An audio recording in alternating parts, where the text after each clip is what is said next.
Assalamualaikum warahmatullahi wabarakatuh. Perkenalkan, nama saya Uswira Fisti dari Dinas Pangan, Bangka Tengah.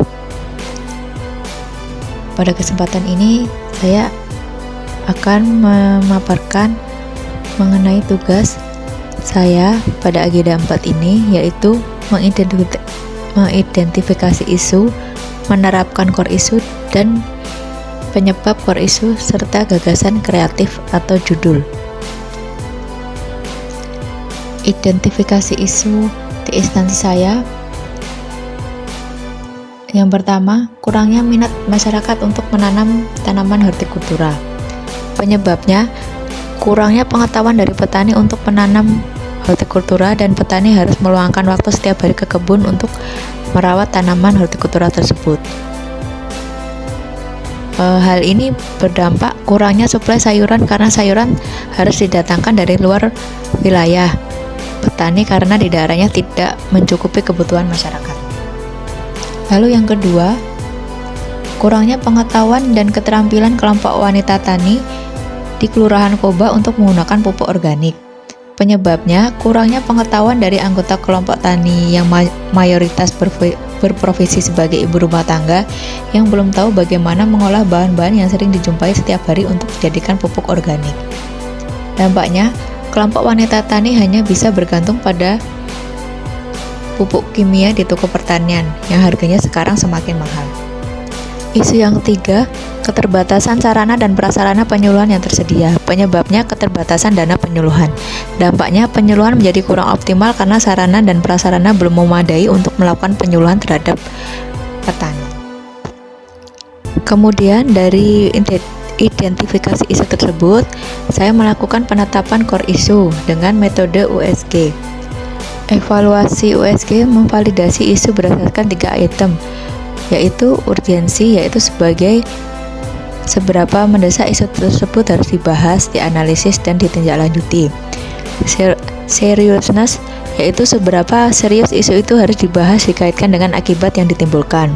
Growth, yaitu seberapa besar kemungkinan memburuknya isu tersebut jika tidak ditangani sebagaimana mestinya.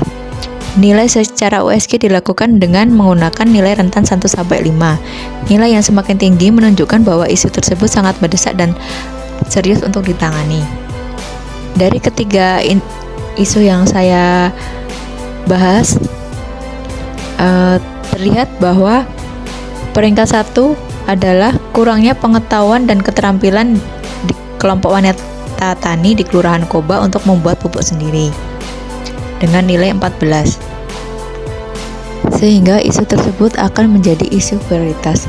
Lalu kemudian saya menganalisis penyebab core isu tersebut dengan diagram fishbone. Kurangnya pengetahuan dan keterampilan kelompok wanita tani untuk membuat pupuk organik sendiri. Dari faktor manusianya, pendidikan anggota KWT masih rendah. Kurangnya pengetahuan anggota KWT tentang pupuk organik. Lalu dari segi lingkungan, rendahnya partisipasi anggota KWT, kurangnya kepedulian anggota KWT tentang pupuk organik.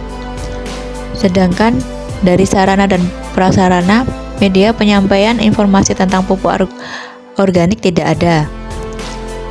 Secara metode, kurangnya sosialisasi manfaat pupuk organik. Gagasan kreatif pemecah isu. Jika isu tersebut tidak segera dipecahkan, maka akan mengakibatkan hal-hal sebagai berikut. Kelompok wanita tani di Kelurahan Koba akan terus menggunakan pupuk anorganik yang mempunyai efek jangka panjang tidak baik bagi lingkungan.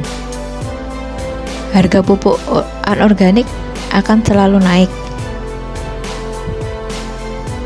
Lalu yang ketiga, bahan-bahan di sekitar kelompok tani tidak bisa dimanfaatkan dan hanya terbuang begitu saja.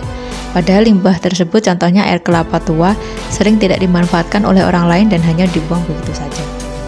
Lalu judul gagasan pemecah isu, peningkatan pengetahuan dan keterampilan pembuatan pupuk organik cair atau POC di kelompok wanita tani anggrek Kelurahan Koba. Demikian yang bisa saya sampaikan. Terima kasih atas waktunya.